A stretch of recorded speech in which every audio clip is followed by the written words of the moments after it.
A cabinet minister has reacted with fury over the EU's demands for further concessions from the UK in Brexit talks, accusing Brussels of deliberately throwing obstacles in the way of a deal. A weekend of intensive talks between EU and UK officials have failed to make any substantive progress. Once again, negotiations have foundered on the thorny issue of the Northern Ireland backstop. Brussels diplomats now think that it is highly unlikely that the UK will be able to leave the EU with any deal by the 31st of October. Michel Barnier, the EU's chief negotiator, told EU diplomats that British customs proposals for the Irish border were an untested risk that the bloc could not agree to. He called upon Boris Johnson to inject fresh political impulse into talks to help make a deal possible this week. Speaking to the Daily Telegraph, the unnamed cabinet minister accused Brussels of ignoring the fact that the Prime Minister has to get parliamentary consent for any prospective deal. He said, "What the EU need to understand is all their very clever negotiating tactics don't mean anything if you can't get it through the House of Commons.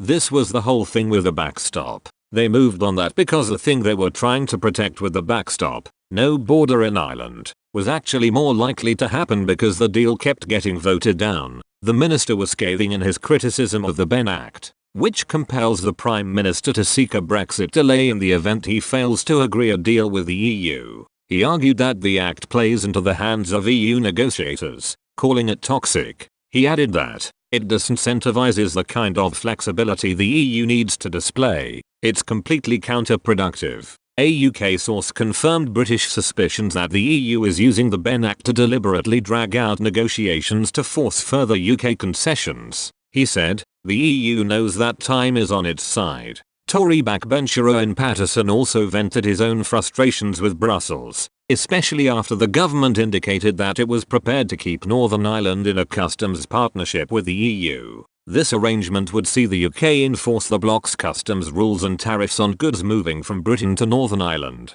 At the same time, there would be a rebate system to compensate affected businesses. Mr. Paterson said, "They keep chiseling for more concessions that dilute what appears to be a very generous offer for them. The point comes when you have to say enough is enough. Let's revert to the free trade deal that Donald Tusk offered us in 2018. And while that is being sorted out, we can have zero tariffs and zero quotas under GATT regulations." At a special briefing on Sunday, Mr. Johnson told colleagues that if MPs who are against a no deal now oppose a new deal, then they would be revealing their true aim of wanting to stop Brexit altogether. His warning comes after news emerged that 19 Labour MPs, who earlier this month wrote to Jean-Claude Juncker saying they wish to see the British EU referendum result honoured without further delay, are coming under intense party pressure to vote down any new deal that Mr. Johnson may be able to agree. Labour Party officials fear that if Boris Johnson is able to get any new Brexit deal through Parliament, then he would win a large majority at a future general election.